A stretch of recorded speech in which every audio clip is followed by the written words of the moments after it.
Good morning. Welcome to the Unitarian Universalist Church, Community Church of Santa Monica. I'm Joanne Peters, your worship associate for this Sunday. Our theme for this month is healing. About 10 years ago, I started having heart attacks that my doctor and I came to believe was due to stress. My last heart attack hit 5 years ago, shortly after a great friend and coworker of mine became the director of our department. She was the choice everybody wanted, including me. We had been friends for about 20 years, sharing work drama, life challenges, and family and romantic histories. She was funny and insightful. We laughed and we cried together. And it takes a lot to make me cry. The last year working under her was fraught with tension, fiscal challenges, and general chaos. As a new department head, my friend became someone I didn't recognize. She was no longer my sympathetic counselor, my ally. All of her fears and resentments that I had seen and we had talked about over the years, these insecurities informed every decision and discussion. She needed to look good, be right, and always be in control. Our relationship fell apart, and the workplace that I had once really enjoyed wasn't. To be clear, I was also not at my best. I was adjusting to new medication and coming to terms with my untrustworthy heart. I no longer had the physical stamina and mental athleticism I had always enjoyed. I felt uneasy, like there was a smoldering ember somewhere, lying in wait, ready to ignite. I anticipated every complication and tried so hard to clear up the problems before she caught them. But pretty soon something blazed up and I was getting serious heat from my once caring friend. In the middle of a tense discussion, I had my last mild heart attack, and that was my last day at work. I watched my career being consumed in her flames of fear and self-doubt. My dream job and all of my accomplishments were turning to ash, and all I could do was watch. Since then, in these past 5 years, they've been all about physical and mental healing. As my physical heart grew stronger, the fog in my mind lifted, and it became clear that I had endured a challenging experience that at the time I was not equipped to defend myself. I had been caught in the path of someone else's rage and fear, and at that time when I was the most vulnerable. Sure, I wanted to tell her off and cause her as much pain equal to mine. I wanted an apology.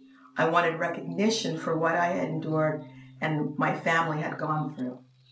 I wanted the loss lifted from my weary body. I received none from her.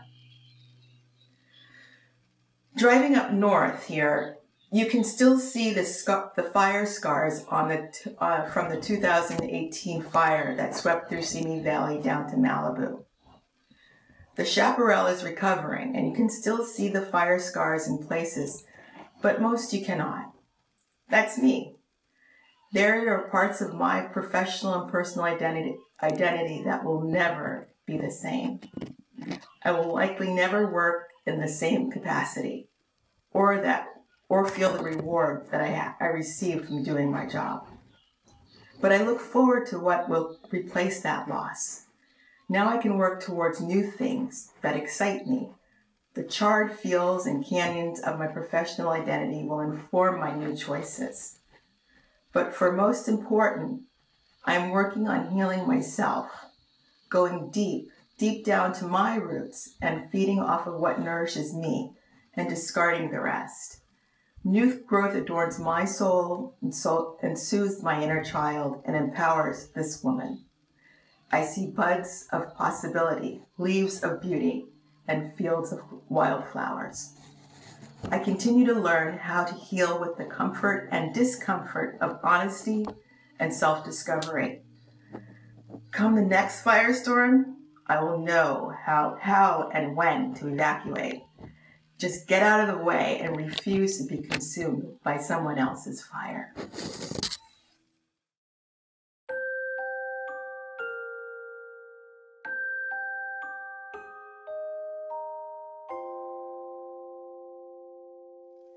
Today's chalice is lit for healing, within and without, and all over the world.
As we worship this morning, let us acknowledge that our church building and the homes of most of our members are on the traditional, ancestral, and unceded land of the Tongva people, who lived here and cared for this land for thousands of years.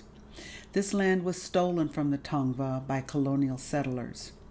We recognize and mourn the violence and generations of trauma inflicted on the indigenous people of this country. We lift up their courage, their resilience, and their relationship with these sacred lands.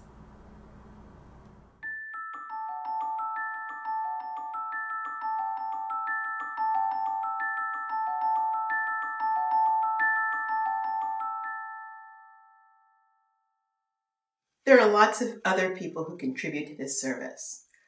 Our multi-talented director of music is Sandra Choi. He directs and produces all of the music in our service and also edits the entire service. The remarkable Ryan Humphrey provides our instrumental music. This week, the amazing section leaders Joyvon Haskin, Chloe Vaught, and Michael Mersmer provided vocal music. Cleo Anderson is our wise director of religious exploration and will be telling stories for all ages. Pam Teplitz and Liz Fuller produce the slides and make sure we are all online on time and that we stay online without a lot of technical glitches.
El amor es la enseñanza de esta iglesia. Love is the doctrine of this church. Buscar la verdad es su sacramento y el servicio es la oración. The quest for truth is its sacrament and service is its prayer. Vivir juntos en paz. To dwell together in peace. Buscar el conocimiento en la libertad. To seek knowledge in freedom. Servir a la humanidad en comunión. To serve humankind in fellowship. Así es como convenimos unos a otros. Thus do we covenant with each other.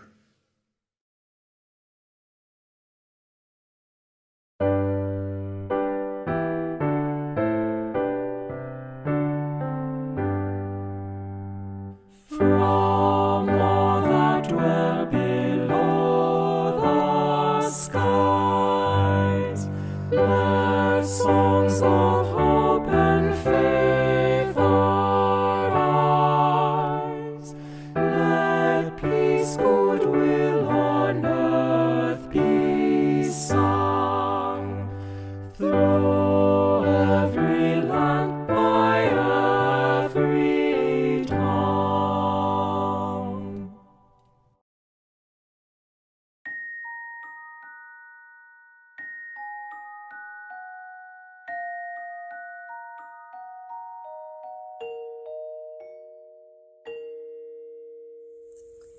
Good morning.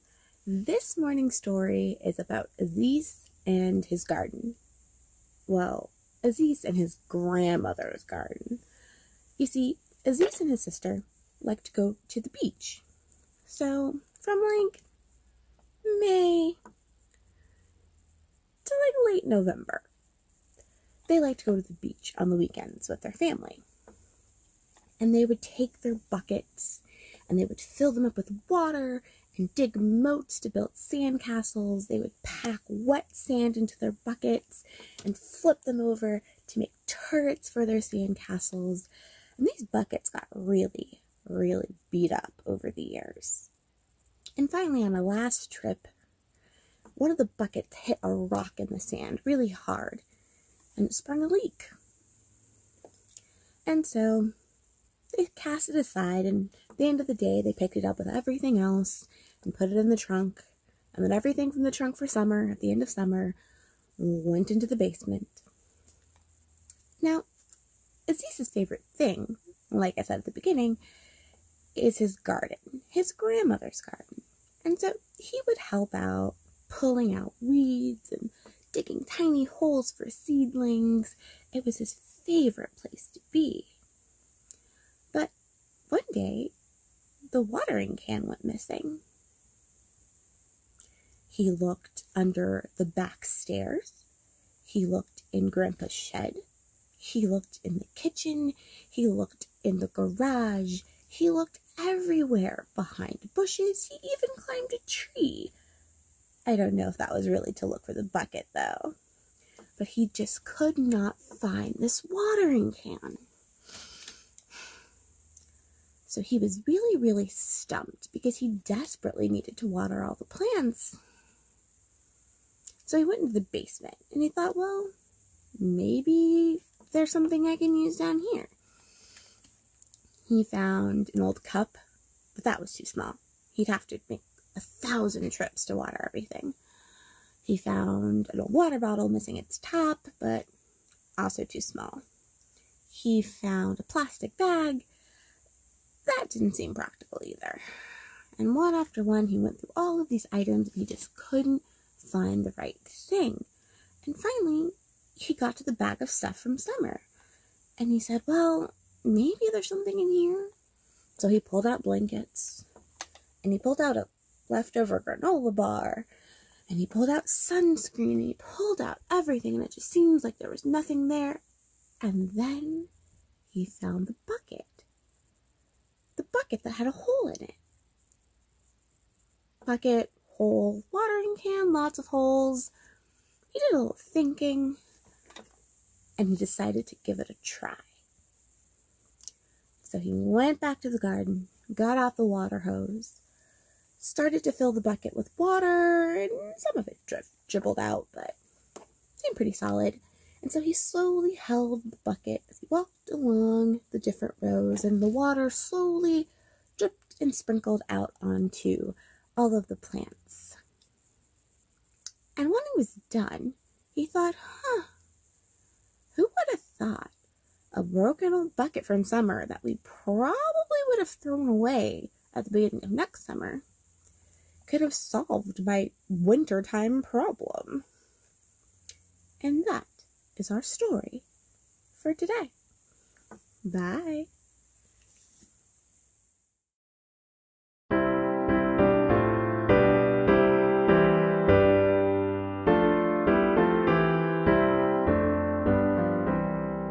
Thanks be for these life's holy times, moments of grief, days of delight, triumph and failure intertwine, shaping our vision of the right. Thanks be for these, for birth and death, life in between with meaningful. Holy becomes the quickened breath. We celebrate life's interval. Thanks be for these we celebrate. Sing and rejoice, our trust declare. Press all our faith into fate. Bless now the destiny we share.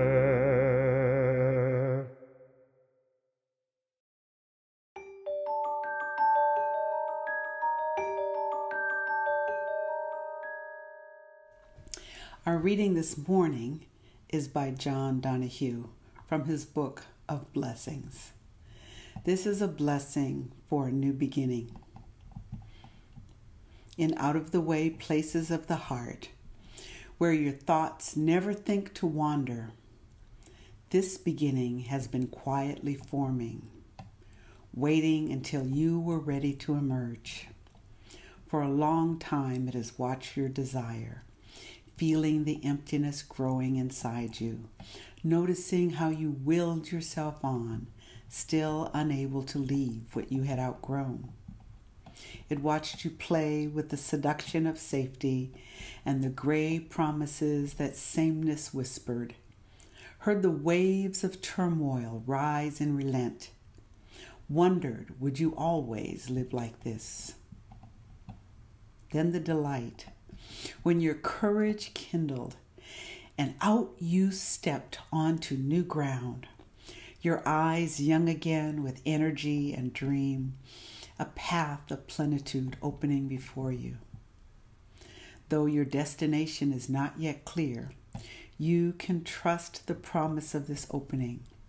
Unfurl yourself into the grace of beginning that is at one with your life's desire. Awaken your spirit to adventure. Hold nothing back. Learn to find ease in risk. Soon you will be home in a new rhythm, for your soul senses the world that awaits you.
Everybody has a sack of rocks. Some we claim, some we deny, some we don't even recognize as our own. By sack of rocks, I mean burdens, hurts, pains, trauma. A current approach of educators, psychologists, and social workers is called trauma-informed care. This approach recognizes that children having problems in school may be affected by other problems in their life, like hunger and poverty and domestic violence. This compounding of problems when our identities and statuses converge is called intersectionality. As adults, the same concepts apply. We are the sum of our experiences, our identities, our accomplishments, our traumas, pain and loss, sickness, disappointment.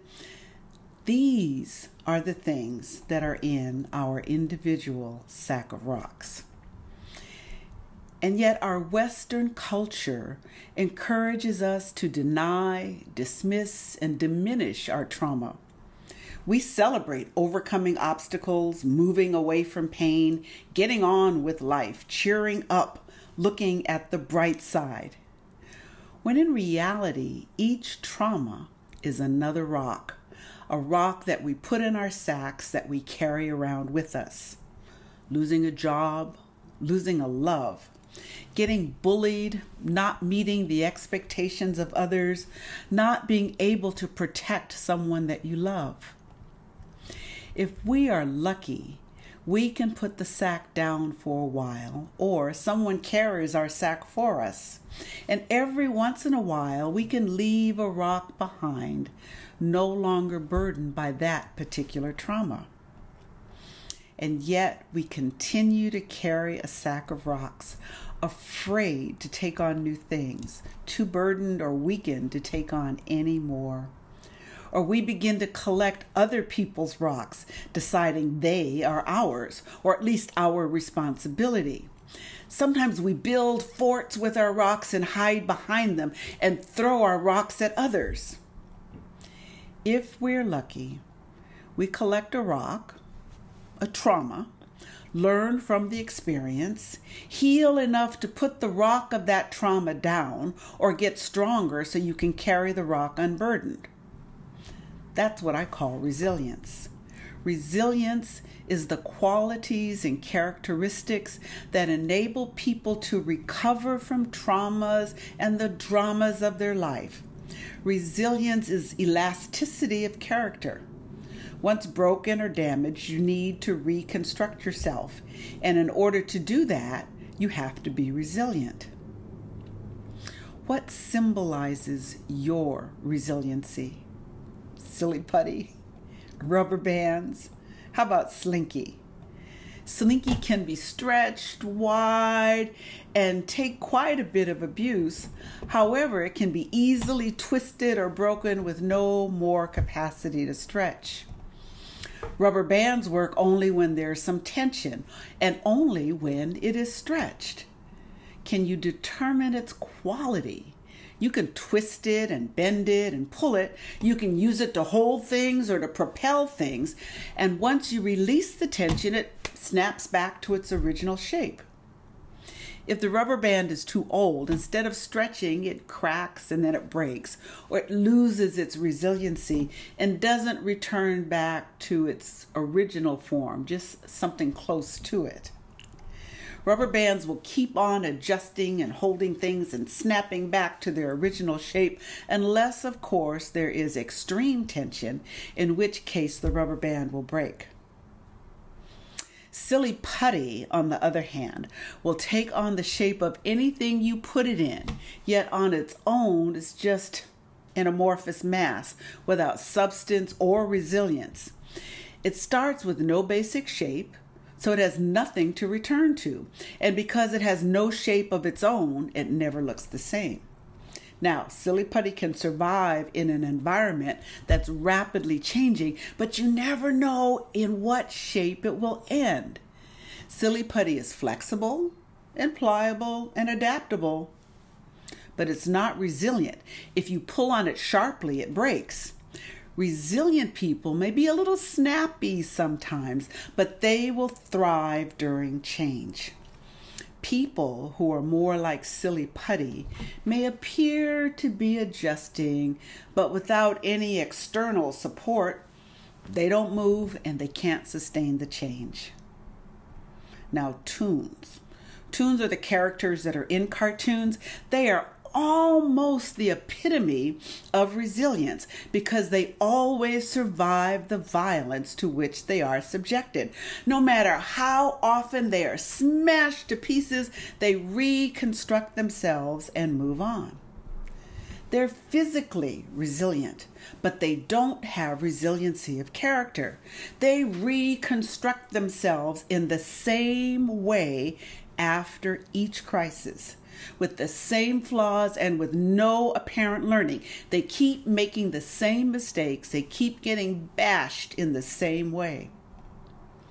Resilience implies the ability to reconstitute oneself amidst change and transitions, but with some learning.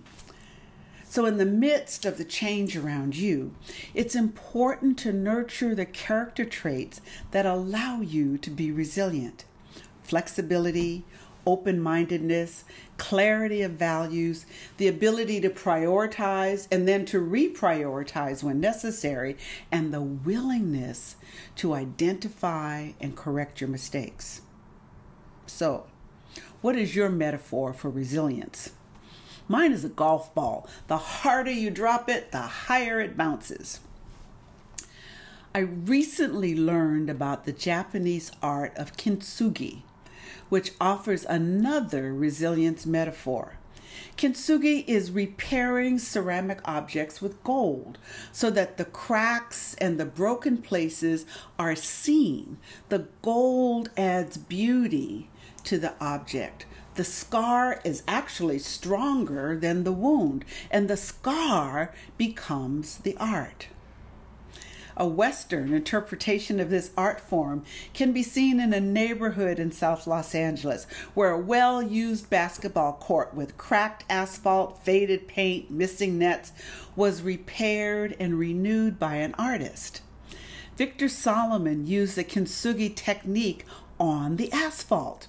He repainted the court, he filled the cracks with gold-painted resin. Solomon says that his goal through his art is to celebrate the sport of basketball and its ability to bring people together to heal. Another person, Mary.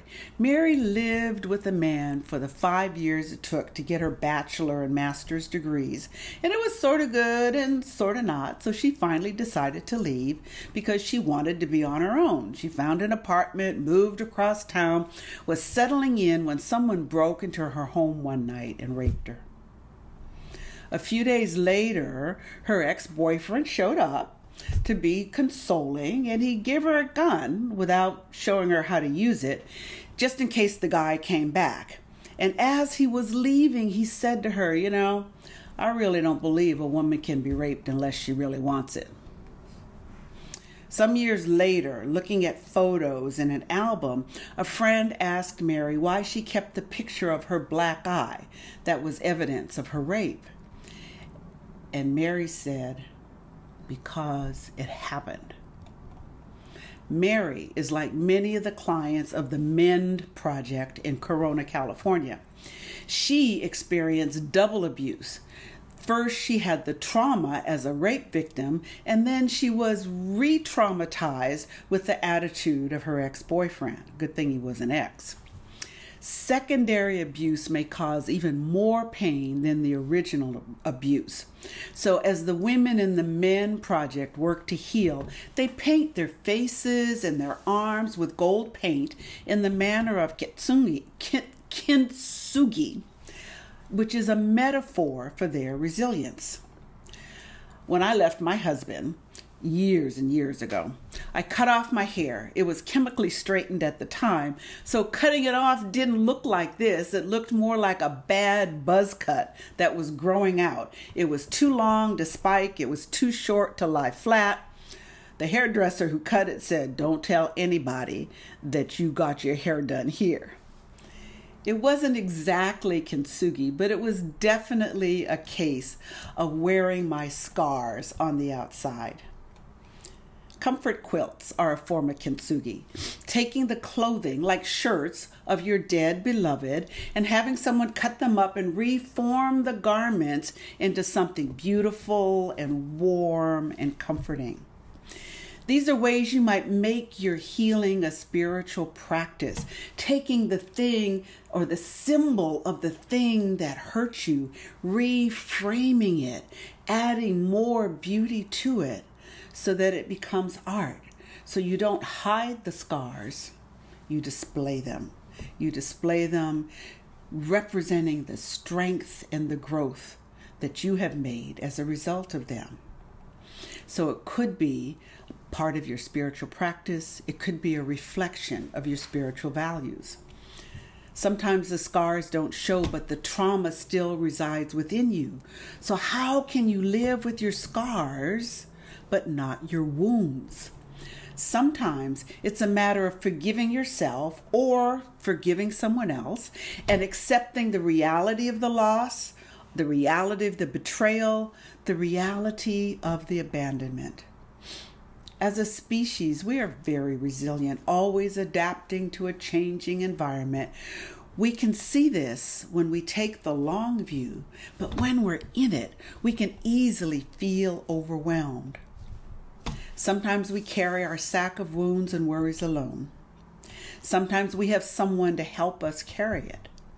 Sometimes we just leave our sack by the side of the road so that we can use both hands for wiping our tears. Most of the time, ultimately, we carry on. What keeps you going? What helps you move through the pain and disappointments of life? You now have an invitation to engage in kintsugi. Take your scars, making sure they are healed, paint them with gold, wear them proudly. So is your metaphor Slinky or a rubber band or a golf ball? Nah, I think it's kintsugi.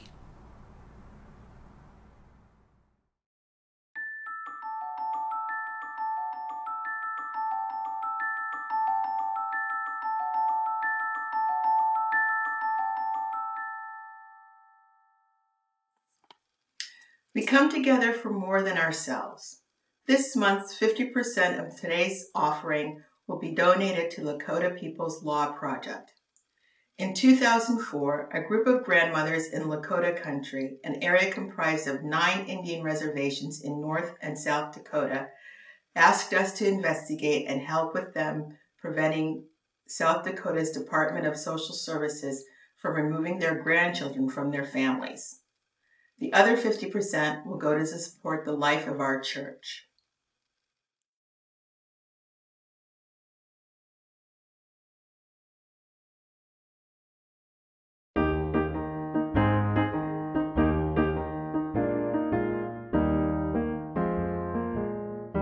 If I had a hammer, I'd hammer in the morning. I'd hammer in the evening, all over this land. I'd hammer out danger, I'd hammer out a warning, I'd hammer out love between all of my siblings, all over this land. If I had a bell, I'd ring it in the morning, I'd ring it in the evening, all over this land. I'd ring out danger, I'd ring out a warning, I'd ring out love between all of my siblings, all over this land. If I had a song, I'd sing it in the morning, I'd sing it in the evening, all over this land. I'd sing out danger, I'd sing out a warning, I'd sing out love between all of my siblings, all over this land.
with storms, and burdens weigh my heart. Though troubles wait at every turn, I know I can't go on. When sorrow heals my soul, and burdens make me strong. Though troubles wait at every turn, I know I can't go on. My sister in my heart, my brother in my song. Though troubles wait at every turn, I know I can't go on. And though the journey is long, the destination is near. Though troubles wait at every turn, I know I can't go on. So brothers, take my hand, and sisters, sing my song. When hope awaits at every turn, I know we will go on. This service is over, and our service to the world continues. Go now. Go in peace. Go carrying your sack of rocks, knowing that you don't have to carry it alone. It's okay to put it by the side of the road, and every once in a while you can take out one of those rocks and paint it gold. Go in peace, my friends.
After the service, you're invited to go to a number of places.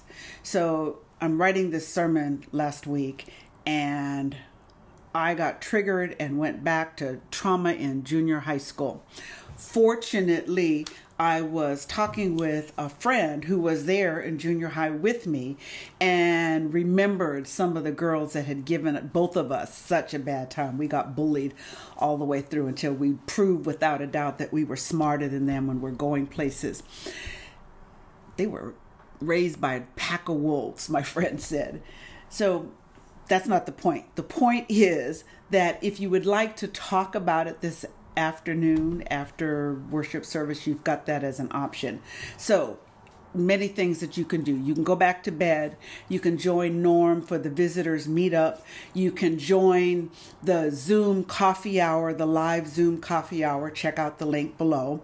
And today, if you want to talk about your sack of rocks, you can join Joanne Peters and me in a different Zoom room. So look in the chat box for the link to Kikanza's Zoom room, and we can talk about your sack of rocks and maybe leave you not so triggered. Or maybe we'll do some painting in gold. So see you later.